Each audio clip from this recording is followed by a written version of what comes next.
போன 3 வாரமா இந்த க்ரூயிஸ் ஷிப்பை நம்ம நல்லா சுற்றி பார்த்து அதோட ஃபெசிலிட்டிஸ்லாம் என்ஜாய் பண்ணிட்டோம். ஆனால் உங்களுக்கு வச்சுருந்த அந்த 2 சஸ்பென்ஸை இன்றைக்கி நான் பிரேக் பண்ணணும்.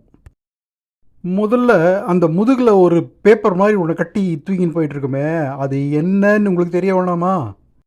அது வேறு ஒன்றும் இல்லைங்க, நம்ம வீட்டில் விளையாடுவோமே அந்த தாயக்கட்டை அப்படின்னு சொல்லுவோமே, அதான். நம்மளுக்கு ஒரு வாரம் கப்பலில் ரொம்ப போர் அடிக்க போகுது, என்ன பண்ணலாம் அப்படின்னு சேஃப் கார்ட் பண்ணிட்டு அதை விட்டு தயார் பண்ணி கையில் எடுத்துகிட்டு போயிட்டு இருந்தோம். ஆனால் நீங்கள் தான் பார்த்தீங்களே, ஷிப்பில் பண்ணுறதுக்கு அவ்வளோ வேலை இருந்ததுங்க, போர் அடிக்கவே இல்லைங்க. சரி, அடுத்த சஸ்பென்ஸ் என்னன்னு பார்க்கலாமா?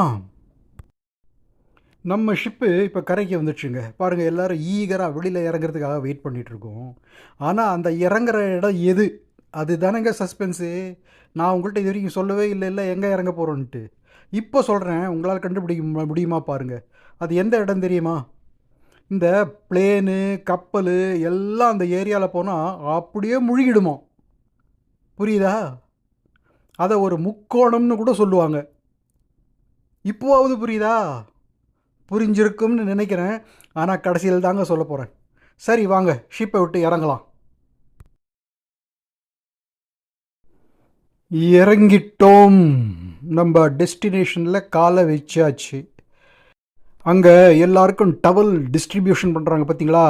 அப்போவே உங்களுக்கு தெரிஞ்சிருக்கும் இது ஒரு தீவு. இறங்கி நடக்க ஆரம்பித்தோம்.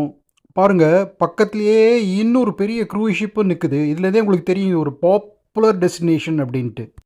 ஐயோ, இதுக்கு மேலே இந்த சஸ்பென்ஸை நீட்டினேன்னா எனக்கே போர் அடிச்சிடும் போல் இருக்குது. நான் சொன்ன மாதிரி இந்த பிளேனு ஷிப்பெல்லாம் அப்படியே மாயமாக மறையும்னு சொன்னேன் பார்த்தீங்களா? ஒரு ட்ரையாங்கிள், பெர்முடா ட்ரையாங்கிள், அதாங்க. நம்ம இப்போது அந்த பெர்முடாவில் தாங்க இருக்கோம். இது ஒரு சின்ன தீவு, ஒரு தனிப்பட்ட நாடு. நம்ம இங்கே ஒரு 2 நாள் இருக்க போகிறோம். இந்த தீவை சுற்றி ஒரு சில இடங்கள்லாம் சுற்றி பார்க்க போகிறோம். இதெல்லாம் அடுத்த 2-3 ரீலில் நம்ம பார்க்கலாமா?